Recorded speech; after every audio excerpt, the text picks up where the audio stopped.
No. I don't want the government to. I'm trying to remember. I don't want the government to step. How did you word that? Because I disagree with that. Just word that point for me. Well, you said that by making something legal or by allowing it to be consumed legally, the government is somehow endorsing it. If the government hasn't banned it, it must be okay. Oh. No, that's not my point. That's not my point at all. As a matter of fact... But I think that is your point of view. But go ahead. No. As a matter of fact, the government is so... In an effort to be tolerant, the government has made numerous things legal just to perpetuate whether it's the politician's own power or whatever the case may be. The government has become so tolerant that we have numerous things that should be unlawful, like what? That are not unlawful. For instance, help us understand your point. I think everything should be legal except for a very small number of things. Well, okay, let's take, and this isn't a drug, but let's take affirmative action. The government legalized affirmative action in an effort to be tolerant and in an effort to promote certain groups. All right, I think the thread of the argument's getting really fuzzy here, and we could go around all day. John, interesting points, so thanks for making them. That's a good... Is it? Yes. Or is it? Your thoughts next. 1-866-331-TALK. Marshall's going to give us the news, then more calls. That is how we've had everything turned on its head, though, in the United States. If the government, if it hasn't been outlawed, well, then it must be okay. And you should have told me. If I do it now and I have harm, you should have told me. It should have been illegal. If there's, I disagree in the strongest possible terms. If there's not a sign on the bridge that says, do not jump off the bridge, then I jump off the bridge. I break my arm. You should have told me. I will sue you. You are listening to the Armstrong and Getty Show. Look at all the phone calls from people who want to argue in favor of legalizing marijuana. It's or because against. Dopers don't have jobs. Oh, no. You and your prejudices. Laying around in their boxer shorts. Oh, man. Hi. Look, you got to be on hold for a minute or two, but just, burn one down, enjoy your buzz, listen to talk radio high, which is just cool. And wait, we'll get to you. We will. Be patient. What else are you going to do? I haven't heard a good argument for or against, actually. My main thing is just it's already legal. So what are we trying to pretend? But I don't know. Get a little piece of argument here, a little piece of argument there. It all fits together in a beautiful mosaic of logic.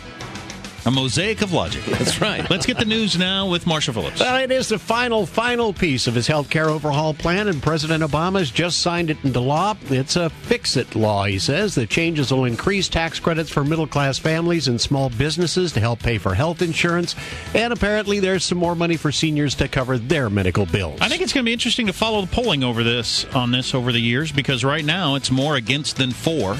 I don't understand why. Everybody's costs go up, and it creates a giant new bureaucracy. It sounds great. His signature also is bringing some sweeping changes to the student loan program, making the government, rather than banks, the primary lender to students. We can't afford to waste billions of dollars on giveaways to banks. We need to invest that money in our students. We need to invest in our community colleges. We need to invest in the future of this country. Now, by making the change, the president says it's going to save the American taxpayers $68 billion in the coming years, monies that would have been paid to the banks who act as middlemen. I'm from the government, and I'm here to help you. And I like the term monies. I saw Dick Morris on O'Reilly the other night, and he thought the government take over the student loan thing was a great idea. You know, it is a little odd that we pay commissions to banks if we, the people, have money to lend. My only question... Monies. Yes. I'm sorry. My only question is, will the monies we save in commission be equal to or greater than the monies that are squandered through the inescapable inefficiency of a government bureaucracy? Will it be run efficiently enough compared to banks that those monies will end up being a net positive? Right. States cracking down on foster care homes. The Department of Social Services... it's like, I'm sorry, to make it just to beat it to death. If we paid commissions to private contractors to service our highways, would that money be more than the inefficiency of the nightmarish Caltrans, for instance? I'm not sure. Mm-hmm. Anyway, back to you, Marshall. State cracking down on foster care homes. The Department of Social Services planning to limit the number of children in any foster home to 6 total, and that includes the foster parents' own children. Sacramento Bee's reporting the move came after a 4-year-old girl died in a house fire, a home where a single foster mother lived with 6 foster children and 3 more of her own. The change is, they say, to promote better care and cut back on some people profiteering from the foster program. That's just horrible. People who take in foster kids for the money and then pay them no attention. God, that's awful. Yeah, up until now, you could have up to 6 foster children and an unlimited number of your own children living in the house.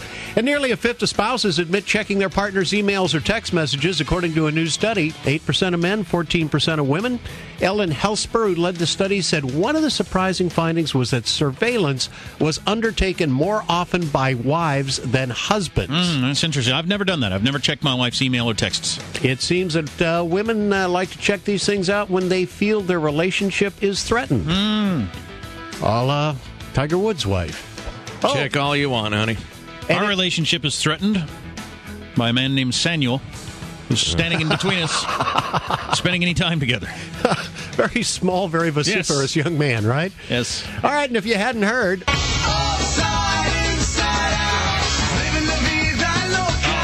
I don't know if I'm braced for this. You should tell us to sit down before you give us this news. This is stunning news. Ricky Martin is no longer denying the rumors. He is gay. Ricky Martin's gay? Martin says he is proud to say that I am a fortunate homosexual man.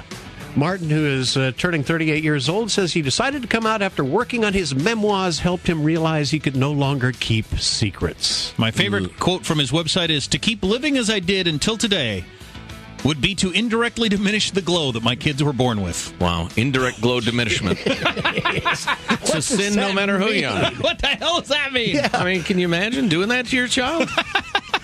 Oh, boy. I'll tell you, your Thunder Valley Casino Weather Center forecast for the coast got a high surf advisories up again for today, and showers expected all over Northern California.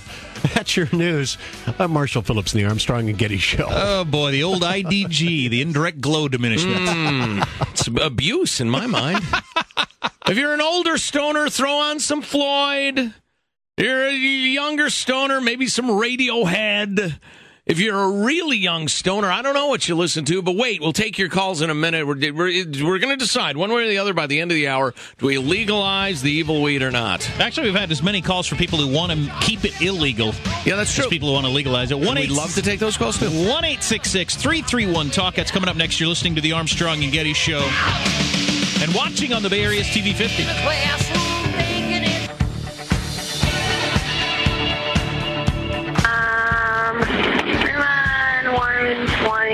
I think. Are you intoxicated? Absolutely. I'm going to tell you right now, I am on.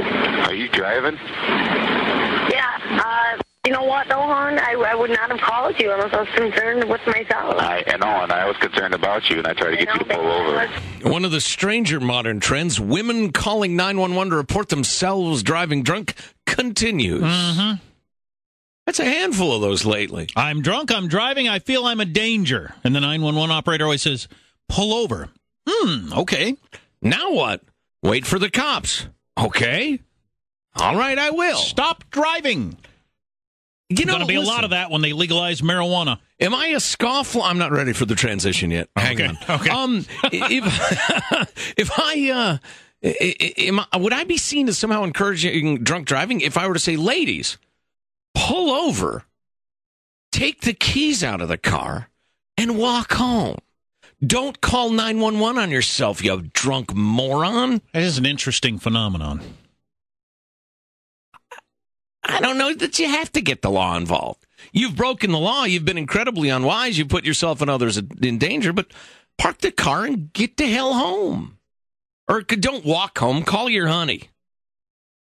Or otherwise you might meet a fate worse than, drunk driving. All right, now transition at Mark. Lock yourself in the trunk until you're sobered up the next day. And then hope a passerby hears your moaning and knocking.